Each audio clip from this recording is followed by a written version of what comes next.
ಓಂ ನಮೋ ನಾರಾಯಣಾಯ. ನಮಸ್ತೆ ವೀಕ್ಷಕರೇ, ಮೇಷರಾಶಿಯವ್ರಿಗೆ ಜುಲೈ ತಿಂಗಳಲ್ಲಿ ಏನೆಲ್ಲ ಫಲಾನುಫಲ ಇದೆ ನೋಡೋಣ ಬನ್ನಿ. ಲಗ್ನಾಧಿಪತಿ ಕುಜ ಧನಸ್ಥಾನದಲ್ಲಿ 2ನೇ ಮನೆಯಲ್ಲಿರೋದ್ರಿಂದ ನಿಮ್ಮ ಹಣಕಾಸಿನ ವಿಚಾರದಲ್ಲಿ ಈ ತಿಂಗಳು ಸುಧಾರಣೆ ಕಂಡುಬರುತ್ತೆ. ನಿಮ್ಮ ಕುಟುಂಬದಲ್ಲಿ ಏನೇ ಸಮಸ್ಯೆ ಮನಸ್ತಾಪಗಳಿದ್ರೂ ಈ ತಿಂಗಳು ಬಗೆಹರಿಯುತ್ತೆ. ನಿಮ್ಮ ಮಾತಿನಿಂದ ಬೇರೆಯವ್ರಿಗೆ ನೋವು ಕೊಡೋ ಸಾಧ್ಯತೆ ಇದೆ. ಸೂರ್ಯ 3ನೇ ಮನೆಯಲ್ಲಿರೋದ್ರಿಂದ ಏನೇ ಸಂಕಷ್ಟಗಳಿದ್ರೂ ಧೈರ್ಯದಿಂದ ಎದುರಿಸ್ತೀರಾ. ಆತ್ಮವಿಶ್ವಾಸನೂ ಕೂಡ ಈ ತಿಂಗಳು ನಿಮ್ಗಿರುತ್ತೆ. ನಿಮ್ಮ ಸಹೋದರರಿಂದ ನೆರವು ಸಿಗುತ್ತೆ ಹಾಗೂ ಬೇರೆ ಬೇರೆ ಕಡೆ ಪ್ರವಾಸಕ್ಕೂ ಕೂಡ ಈ ತಿಂಗಳು ಹೋಗೋ ಸಾಧ್ಯತೆ ಇದೆ. ಇದರಿಂದ ನೆಮ್ಮದಿ, ಶಾಂತಿ, ಸುಖ, ಸಂತೋಷಗಳನ್ನ ನೀವು ಕಾಣ್ತೀರಾ.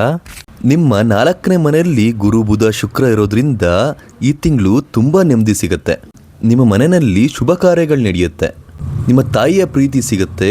ನಿಮ್ಮ ತಾಯಿಗೇನಾದರೂ ಹುಷಾರಿಲ್ಲ ಅಂದರೆ ಅದೆಲ್ಲ ಬಗೆಹರಿಯುತ್ತೆ. ನಿಮ್ಮ ಆರೋಗ್ಯದಲ್ಲೂ ಕೂಡ ಚೇತರಿಕೆ ಕಂಡುಬರುತ್ತೆ. ಭೂಮಿ, ಮನೆ, ವಾಹನ ಏನಾದರೂ ಖರೀದಿಸಬೇಕು ಅಂದರೆ ಖಂಡಿತವಾಗ್ಲೂ ಈ ತಿಂಗಳು ಒಳ್ಳೆಯ ಸಮಯ. ಖಂಡಿತವಾಗಿಯೂ ನಿಮ್ಮ ಅದೃಷ್ಟ ಈ ತಿಂಗಳು ಬದಲಾಗತ್ತೆ. ನಿಮ್ಮ ಉದ್ಯೋಗದಲ್ಲೂ ಕೂಡ ಗುರುವಿನ ದೃಷ್ಟಿಯಿಂದ ತುಂಬ ಅಭಿವೃದ್ಧಿ ಆಗುತ್ತೆ. ವ್ಯಾಪಾರ ವ್ಯವಹಾರದಲ್ಲೂ ಕೂಡ ಈ ತಿಂಗಳು ಲಾಭಗಳನ್ನ ಕಾಣ್ತೀರಾ. ಈ ತಿಂಗಳು ಲೀಡರ್ಶಿಪ್ ಕ್ವಾಲಿಟಿ ಮತ್ತು ಕಮಾಂಡಿಂಗ್ ನೇಚರ್ ಜಾಸ್ತಿ ಆಗುತ್ತೆ. ಊಟದಲ್ಲಿ ಸ್ಪೈಸಿ ಫುಡ್, ಖಾರವಾದ ಪದಾರ್ಥ, ನಾನ್ ವೆಜ್ ಏನಾದರೂ ಇದ್ದರೆ ನಿಮಗೆ ಬಹಳ ಇಷ್ಟ ಆಗುತ್ತೆ. ಅದನ್ನು ನೀವು ಕಡಿಮೆ ಮಾಡಬೇಕು. ನಿಮ್ಮ ಆರೋಗ್ಯದಲ್ಲಿ ಎಕ್ಸೆಸ್ ಆಫ್ ಹೀಟ್ ಆಗ್ಬೋದು. ಆಹಾರ ಪದಾರ್ಥಗಳನ್ನ ಪದ್ಧತಿಯಿಂದ ತಗೋಬೇಕು. ಎಳನೀರು, ಮಜ್ಜಿಗೆ ಅಂತಹ ತಂಪಾದ ಪದಾರ್ಥಗಳನ್ನ ನೀವು ಸೇವಿಸಬೇಕಾಗತ್ತೆ. ಪಿತ್ರಾರ್ಜಿತ ಆಸ್ತಿ ವಿಚಾರದಲ್ಲಿ, ಭೂಮಿ ವಿಚಾರದಲ್ಲಿ, ಇನ್ನಿತರ ಯಾವುದೇ ಕೋರ್ಟ್ ಕೇಸ್ ಇದ್ರೂ ಕೂಡ ಅದು ನಿಮ್ಮ ಪರವಾಗಿ ಆಗತ್ತೆ. ತುಂಬ ಹಿಂದೆ ನಿಮ್ಮ ಬಗ್ಗೆ ತಪ್ಪಾಗಿ ಅರ್ಥ ಮಾಡ್ಕೊಂಡವ್ರಿಗೆಲ್ಲ ಈ ತಿಂಗಳು ಅವರೆಲ್ಲ ಪ್ರಾಯಶ್ಚಿತ್ತ ಪಡೋ ಸಾಧ್ಯತೆ ಇದೆ. ಈ ತಿಂಗಳು ನಿಮ್ಮ ಫ್ಯಾಮಿಲಿಯೂ ಕೂಡ ಕಾಳಜಿ, ಪ್ರೊಡಕ್ಷನ್ ಮಾಡ್ತೀರಾ. ಹಣಕಾಸಿನ ವಿಚಾರದಲ್ಲೂ ಕೂಡ ನಿಮ್ಮ ಕುಟುಂಬಕ್ಕೆ ಎಷ್ಟೆಷ್ಟು ಹಣ ಬೇಕು ಅಂತ ಅದನ್ನೆಲ್ಲ ಒದಗಿಸ್ತೀರಾ. ನಿಮ್ಮ ಹತ್ರ ದುಡ್ಡಿದೆ ಅಂತ ಬೇರೆಯವರು ನಿಮ್ಮ ಹತ್ರ ಸಾಲ ಕೇಳ್ಬೋದು. ಇದನ್ನು ನೀವು ಹುಷಾರಾಗಿ ಹ್ಯಾಂಡಲ್ ಮಾಡಬೇಕಾಗತ್ತೆ. ಅವ್ರ ಜೊತೆ ನೀವು ಹಣ ಕೊಡಲ್ಲ ಅಂತ ಮನಸ್ತಾಪಗಳು ಕೂಡ ಆಗಬಾರ್ದು. ಬೆಣ್ಣೆಯಲ್ಲಿ ಕೂದಲು ತೆಗೆದಾಗೆ ನೀವು ಪ್ಲ್ಯಾನ್ ಮಾಡಿ ಅವ್ರಿಗೆ ಹೇಳಬೇಕಾಗತ್ತೆ. ಕೇತು 5ನೇ ಮನೇಲಿರೋದ್ರಿಂದ ನೀವು ಎಮೋಷನ್ ಆಗಿ ಡಿಸಿಷನ್ ತಗೊಂಡು ತುಂಬ ಒಳ್ಳೆತನ ಮಾಡೋದಕ್ಕೆ ಹೋಗ್ತೀರಾ. ದುಡ್ಡನ್ನ ತಕ್ಷಣ ಕೊಡೋದಕ್ಕೆ ಹೋಗ್ತೀರಾ. ಯೋಚನೆ ಮಾಡಿ ದುಡ್ಡು ಕೊಡಬೇಕಾಗತ್ತೆ. ಎಚ್ಚರಿಕೆ ವಹಿಸಿ. ಹಿಂದೆ ನೀವು ಏನೇ ಕಳ್ಕೊಂಡಿದ್ರೂ ಕೂಡ ಅದನ್ನು ಯೋಚನೆ ಮಾಡಬಾರ್ದು. ನೀವು ಹಿಂದಿಂದನ್ನು ಬಿಟ್ಟಿದ್ದೇ ಆದರೆ ಖಂಡಿತವಾಗ್ಲೂ ಹೊಸ ಆಪರ್ಚುನಿಟೀಸ್ ಮುಂದೆ ಸಿಗುತ್ತೆ. ಮುಂದೆನೂ ಕೂಡ ಕಳ್ಕೊತೀನಿ ಅನ್ನೋ ಭಯನ ಬಿಡಿ, ಪ್ರಯತ್ನಗಳನ್ನ ಮಾಡ್ಕೊಂಡೋಗಿ, ಎಲ್ಲ ಒಳ್ಳೆಯದಾಗತ್ತೆ. ಈ ತಿಂಗಳು ನಿಮಗೆ ತಂದೆ ಆಸ್ತಿ, ಪಿತ್ರಾರ್ಜಿತ ಆಸ್ತಿ ಕೂಡ ನಿಮಗೆ ಲಭಿಸುತ್ತೆ. ನಿಮ್ಮ ತಂದೆಯಿಂದ ಸಹಾಯ ಸಿಗುತ್ತೆ. ಕೆಲಸದಲ್ಲಿ ನಿಮ್ಮ ತಂದೆಗೆ ಪ್ರಮೋಷನ್ಸ್ ಕೂಡ ಈ ತಿಂಗಳು ಸಿಗ್ಬೋದು. ತಂದೆ ಜೊತೆ ಬಿಸ್ನೆಸ್ ಮಾಡೋರಿಗೂ ಕೂಡ ಈ ತಿಂಗಳು ಒಳ್ಳೆಯದು. ಈ ತಿಂಗಳು ನಿಮಗೆ ವಿದೇಶ ಪ್ರವಾಸಕ್ಕೂ ಕೂಡ ಹೋಗೋ ಸಾಧ್ಯತೆ ಇದೆ. ವಿದೇಶದಲ್ಲಿ ಬಿಸ್ನೆಸ್ ಕೂಡ ನೀವು ಮಾಡೋ ಸಾಧ್ಯತೆ ಇದೆ. ನಿಮ್ಮ ಗೆಲುವುಗಳನ್ನ ನೀವು ಯಾರಿಗೂ ಹೇಳಬೇಡಿ, ಅದು ಬೇರೆಯವ್ರಿಗೆ ಸಹಿಸೋದಕ್ಕಾಗಲ್ಲ. ವಿದ್ಯಾರ್ಥಿಗಳು ಕೂಡ ಈ ತಿಂಗಳು ಬಹಳ ಒಳ್ಳೆಯದಿದೆ. ಖಂಡಿತವಾಗ್ಲೂ ವಿದ್ಯೆಯಲ್ಲಿ ಉನ್ನತ ಮಟ್ಟಕ್ಕೆ ಹೋಗ್ತೀರಾ. ನೆನಪಿನ ಶಕ್ತಿ ಜಾಸ್ತಿ ಆಗುತ್ತೆ. ಸ್ಪೋರ್ಟ್ಸಲ್ಲಿರೋರ್ಗೂ ಕೂಡ ಈ ತಿಂಗಳು ತುಂಬ ಒಳ್ಳೆಯದಾಗತ್ತೆ. ಒಳ್ಳೆಯ ಹೆಸರು, ಕೀರ್ತಿ, ಪ್ರತಿಷ್ಠೆಗಳು ಕೂಡ ನೀವು ಈ ತಿಂಗಳು ಪಡೀತೀರಾ. ನಿಂತ ಕೆಲಸಗಳು ಮತ್ತೆ ಪ್ರಾರಂಭವಾಗುತ್ತೆ. ಹಳೆಯ ಸ್ನೇಹಿತರಿಂದ ನಿಮಗೆ ನೆರವು ಸಿಗುತ್ತೆ. ಪ್ರೀತಿಪರ ವಿಚಾರದಲ್ಲಿ ಸಕ್ಸಸ್ ಆಗ್ತೀರಾ. ಯಾರಿಗೆಲ್ಲ ಮದುವೆ ಆಗಿರಲ್ಲ ಅವ್ರಿಗೆಲ್ಲ ಮದುವೆ ಆಗೋ ಸಾಧ್ಯತೆ ಇದೆ. ತುಂಬ ದಿನಗಳಿಂದ ದಾಂಪತ್ಯದಲ್ಲಿ ಬಿರುಕು ಮೂಡಿದ್ರೂ ಕೂಡ ಈ ತಿಂಗಳು ಎಲ್ಲ ಸರಿ ಹೋಗುತ್ತೆ. ದಾಂಪತ್ಯದಲ್ಲಿ ಬಾಂಡಿಂಗ್ ಕ್ರಿಯೇಟ್ ಆಗತ್ತೆ. ಈಗೋ ಕೋಪ ಸಿಟ್ಟನ್ನ ಬಿಟ್ಟು ನಿಮ್ಮ ಪಾರ್ಟ್ನರ್ ಜೊತೆ ಮಾತಾಡಿದ್ರೆ ಎಲ್ಲ ಸರಿ ಹೋಗುತ್ತೆ.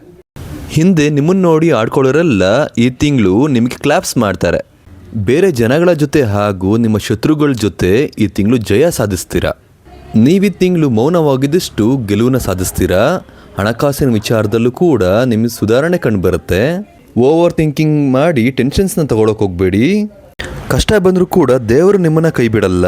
ನೀವು ಪೂರ್ತಿ ಬೀಳೋ ಸಮಯದಲ್ಲಿ ದೇವರು ನಿಮ್ಮನ್ನು ಕಾಪಾಡಿರುತ್ತೆ. ಇದನ್ನು ನೀವು ಜ್ಞಾಪಿಸ್ಕೋಬೇಕಾಗತ್ತೆ. 12ನೇ ಮನೆಯಲ್ಲಿ ಶನೀಶ್ವರ ಇರೋದ್ರಿಂದ ನಿಮ್ಗೆ ಆಪರ್ಚುನಿಟಿ ಬಂದರೂ ಕೂಡ ನಿಮ್ಮ ಮೇಲೆ ನಿಮಗೆ ಡೌಟ್ ಶುರು ಆಗುತ್ತೆ. ತುಂಬ ಖರ್ಚುಗಳನ್ನ ನೀವು ಮಾಡ್ತೀರಾ. ಇದನ್ನು ನೀವು ಅವಾಯ್ಡ್ ಮಾಡ್ಕೊಳ್ಳಿ. ಭಯ ಪಡೋದಕ್ಕೆ ಹೋಗಬೇಡಿ. ಯಾರಿಗೆಲ್ಲ ಉದ್ಯೋಗ ಸಿಗ್ತಿರಲ್ಲ, ತುಂಬ ವರ್ಷದಿಂದ ಪ್ರಯತ್ನ ಪಡ್ತಿರ್ತೀರಾ, ಖಂಡಿತವಾಗ್ಲೂ ಈ ತಿಂಗಳು ಉದ್ಯೋಗ ಸಿಗೋ ಸಾಧ್ಯತೆ ಇದೆ. ಉದ್ಯೋಗದಲ್ಲಿರೋರಿಗೆ ಹೊಸ ಜವಾಬ್ದಾರಿ, ಪ್ರಮೋಷನ್ಸ್ ಕೂಡ ಸಿಗೋ ಸಾಧ್ಯತೆ ಇದೆ. UPSC ಕಾಂಪಿಟೇಟಿವ್ ಎಕ್ಸಾಮ್ಸ್ಗೆ ಹೋದವ್ರಿಗೂ ಕೂಡ ಈ ತಿಂಗಳು ಚೆನ್ನಾಗಿರುತ್ತೆ. ನನ್ನ ಕೈಲಿ ಈ ಸಾಧನೆ ಆಗತ್ತಾ ಅಂತ ಸೆಲ್ಫ್ ಡೌಟ್ನ ಪಡಕ್ಕೆ ಹೋಗ್ಬೇಡಿ. ನಿಮ್ಮ ಮೇಲೆ ನಿಮಗೆ ನಂಬಿಕೆ ಇರಲ್ಲ, ನಿಮ್ಮ ಮೇಲೆ ನೀವು ಆತ್ಮವಿಶ್ವಾಸನ ಬೆಳೆಸ್ಕೊಳ್ಳಿ. Gold, silver, diamond, jewellery shops ಅಂತಹ ಬಿಸ್ನೆಸ್ ಮಾಡೋರಿಗೆ ಈ ತಿಂಗಳು ಲಾಭಗಳಿದೆ. ಹಳೆ ಫ್ಯಾಕ್ಟ್ರಿ ಲಾಸ್ ಆಗಿ ಮತ್ತೆ ಶುರು ಮಾಡಬೇಕು ಅಂದ್ಕೊಂಡಿರೋರ್ಗೂ ಕೂಡ ಈ ತಿಂಗಳು ಶುಭವಾಗಿರುತ್ತೆ. ಖಂಡಿತವಾಗ್ಲೂ ಡೌಟ್ ಇಲ್ದಲ್ಲೇ ಆ ಕೆಲಸಗಳನ್ನ ಮಾಡ್ಕೊಂಡು ಹೋಗ್ಬೋದು. ಆದರೆ ದುರಾಸೆಗಳನ್ನ ಇಟ್ಕೋಬಾರ್ದು. ಡಿಸಿಪ್ಲಿನ್ನಾಗಿ ನೀವು ಇನ್ವೆಸ್ಟ್ ಮಾಡಬೇಕು. ಎಲ್ಲ ದುಡ್ಡನ್ನು ಒಂದೇ ಕಡೆ ಹಾಕಿದರೆ ಲಾಸ್ ಆಗೋ ಸಾಧ್ಯತೆ ಇದೆ, ಎಚ್ಚರಿಕೆ ವಹಿಸಿ. ಸಿವಿಲ್ ಇಂಜಿನಿಯರ್ ಸಂಬಂಧಪಟ್ಟ ಹಾಗೆ structures, site engineer, interior works ಅವ್ರಿಗೆಲ್ಲ ಒಳ್ಳೆಯದಿದೆ. Auto rickshaw, taxi, heavy vehicles, car bike mechanics, garage, service ಸಂಬಂಧಪಟ್ಟಂತೆ ಏನಾದರೂ ಕೆಲಸ ಮಾಡೋರಿಗೆ ಖಂಡಿತವಾಗ್ಲೂ ಈ ತಿಂಗಳು ನಿಮ್ಮ ಜೀವನ ಬದಲಾಗತ್ತೆ. ಒಳ್ಳೆಯ ರೀತಿಯಲ್ಲಿ ಅವಕಾಶಗಳು ಸಿಗುತ್ತೆ ಮತ್ತು ಕಾನ್ಫಿಡೆನ್ಸ್ ಹೆಚ್ಚಾಗತ್ತೆ. ಸಾಫ್ಟ್ವೇರ್ ಫೀಲ್ಡಲ್ಲಿ ಕೆಲಸ ಮಾಡೋರಿಗೆ, ಆಡಿಟರ್ಸ್, ಟೀಚರ್ಸ್, ಹಾಸ್ಪಿಟಲ್ ಸಂಬಂಧಪಟ್ಟಂತೆ ಕೆಲಸ ಮಾಡೋರಿಗೆ, bank sectors, library, YouTubers, teachers, carpenters, labours, film ಸಂಬಂಧಪಟ್ಟಂತೆ ಕೆಲಸ ಮಾಡೋರಿಗೆ, ಅಗ್ರಿಕಲ್ಚರ್ ಸಂಬಂಧಪಟ್ಟಂತೆ, ರಿಯಲ್ ಎಸ್ಟೇಟ್, ಸೋಷಿಯಲ್ ಮೀಡಿಯಾದಲ್ಲಿ ಕೆಲಸ ಮಾಡೋರಿಗೆ ಖಂಡಿತವಾಗ್ಲೂ ನಿಮ್ಮ ಕೆಲಸ ತುಂಬ ಅಭಿವೃದ್ಧಿ ಪಡಿಸುತ್ತೆ. ನಿಮ್ಮ ಕೆಲಸದಿಂದ ಸಾಕಷ್ಟು ಹಣ ಸಂಪಾದನೆ ನೀವು ಮಾಡ್ತೀರಾ. ನಿಮ್ಮ ಜೀವನದಲ್ಲಿ ಖುಷಿ, ಸಂತೋಷ ಹೆಚ್ಚಾಗತ್ತೆ. ಇದರಿಂದ ನಿಮ್ಮ ಜೀವನಕ್ಕೆ ಏನೇನು ಬೇಕು ಆ ಅನುಕೂಲಗಳು ನಿಮಗೆ ಸಿಗತ್ತೆ. ನಿಮ್ಮ ಅದೃಷ್ಟ ಸಂಖ್ಯೆ ಬಂದು 9. ನಿಮ್ಮ ಶುಭ ದಿನ ಮಂಗಳವಾರ. ನಿಮ್ಮ ಶುಭ ದಿಕ್ಕು ದಕ್ಷಿಣ. ಮಂಗಳವಾರದಂದು ಸುಬ್ರಹ್ಮಣ್ಯ ಸ್ವಾಮಿ ದೇವಸ್ಥಾನಕ್ಕೆ ಹೋಗಿ ತೊಗರಿಬೇಳೆನ ಅರ್ಪಿಸೋದ್ರಿಂದ ಏನೇ ಸಂಕಷ್ಟಗಳಿದ್ರೂ ಈ ತಿಂಗಳು ಪರಿಹಾರಗಳಾಗತ್ತೆ. ಧನ್ಯವಾದಗಳು.